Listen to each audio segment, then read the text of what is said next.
Hello sales scientists, it's David Premer here from Cerebral Selling, and what I want to talk about today was a bit of an advanced objection handling technique, and this is one I call turning a weakness into a strength. Now, we've all been confronted with objections from our customers, and some of them can tend to exploit some of our weaknesses. Maybe we have a brand new product that is unproven, or maybe we're a small company or a startup without the same track record as our big incumbent competitor. And so one of the general reactions we have when we encounter these objections is to somehow figure out how to handle them. Put a plausible explanation for why the objection isn't actually that big a deal and turn it back to the customer. Well, here's the thought.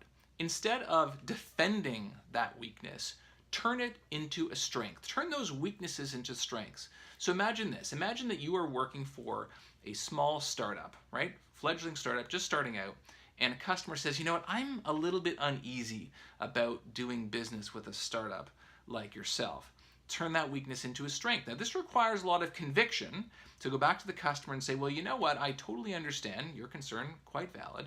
The reality is the customers that we are working with love the fact that we're a startup because we're agile. They can have input into our roadmap, right? They're going to get a level of service from us that they're not going to get from the other guys.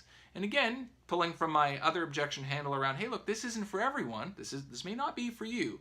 But if that's the kind of experience that you are looking for, then you're going to love working with us.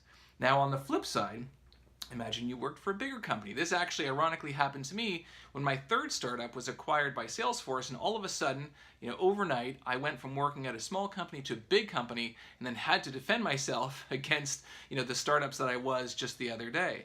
And so again, if you were working for a big company and you get a little bit challenged from the customer, they say, well, we're working with another organization that is a little bit more agile, a little bit more willing to kind of provide us with a great level of service.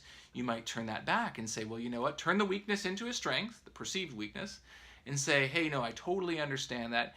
Our customers typically go with us because they love the fact that we've been around for a long time. We've iterated on this solution. We have so many customers that are just like you. We have rock solid security and privacy and scalability.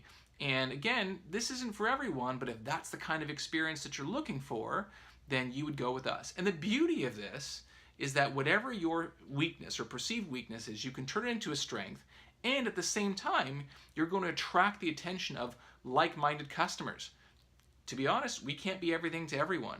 So taking a stance, taking a high conviction stance about the value that you bring and your positioning in the market, turning those weaknesses into strengths can be just the ticket that you need when it comes to handling those type of objections. See you next time.